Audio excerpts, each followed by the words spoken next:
Section 3, Legal Hotline Q&A, Arizona Commissioner's Standards, Requirements for Licensees. Introduction. When real life meets the law. Jessica thought she had it figured out after learning the renewal rules. But then something happened in her office that caught her off guard. An agent left mid-transaction. A listing expired. A question came up about paying someone outside the brokerage. Suddenly, it wasn't about renewal anymore. It was about real-world decisions that could get a licensee in trouble fast. This is where the legal hotline becomes one of the most powerful tools in Arizona real estate. These are not theoretical situations. These are real questions from real brokers and agents dealing with real problems, and every answer is grounded in Arizona law. In this section, we take those real-world scenarios and break them down so you understand not just the answer, but why the answer matters in your day-to-day business. Employment records must be retained for 5 years. A broker signs a listing agreement with a seller for 6 months. The property doesn't sell, and the listing expires. No renewal. No transaction closes. Many agents assume that once the deal is dead, the file is irrelevant. That assumption is dangerous. Under Arizona law, the broker must retain that employment agreement for 5 years from the date the employment ends.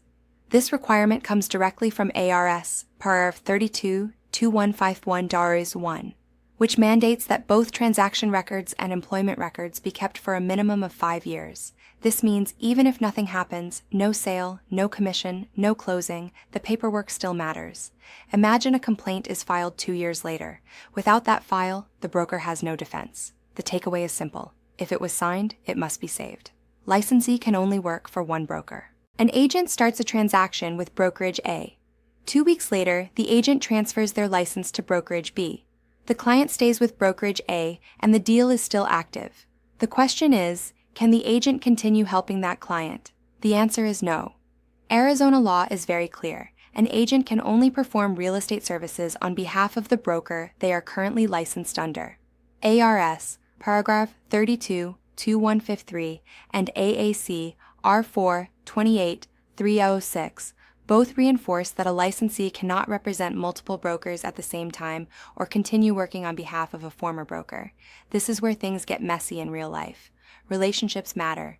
Clients often want to stay with the agent, not the brokerage. But legally, the agent must step away unless the transaction is properly reassigned or addressed through brokerage policy. This is why strong broker policy manuals are critical. They should clearly outline what happens when an agent leaves mid-transaction to avoid confusion, liability, and potential violations. Branch office license, not always required.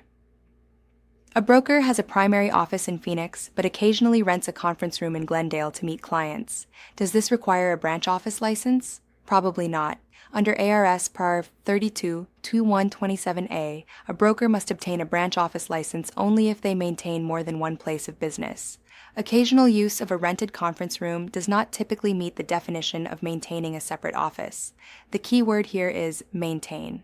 If the broker begins regularly operating from that location, advertising it, or using it as a consistent place of business, the answer could change. This is a great example of how small operational decisions can cross into compliance issues without agents even realizing it. Licensees must be paid through their brokerage. A family LLC is buying properties. 2 family members are licensed agents, and one helps the other with real estate tasks. There is also a CPA involved who wants to be paid for reviewing documents. The question becomes, can the agents pay each other directly? Can they pay the CPA? The answer is very specific under Arizona law. If the brother is performing activities that require a real estate license, he must be paid through the broker he is licensed under, not directly by another agent. This is required under ARS, Paragraph 32-2155A. Direct compensation between licensees outside the brokerage structure is not allowed. As for the CPA, they cannot perform any activities that require a real estate license or be compensated for those activities under ARS Paragraph 32-2165. However, they can be paid by the LLC for legitimate CPA services related to the transaction. This is one of the most common violations in the industry, agents trying to work around the brokerage for convenience.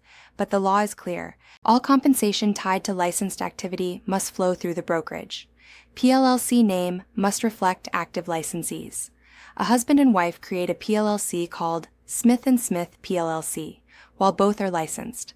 Later, the husband retires and his license becomes inactive. Can the wife continue using the same PLLC name? No. According to ADRI guidance, a professional limited liability company must consist only of active licensees, and the name must accurately reflect the individuals who are licensed. Since the husband is no longer licensed, he cannot remain part of the entity name. The PLLC must be updated to reflect that it is now a single licensee entity.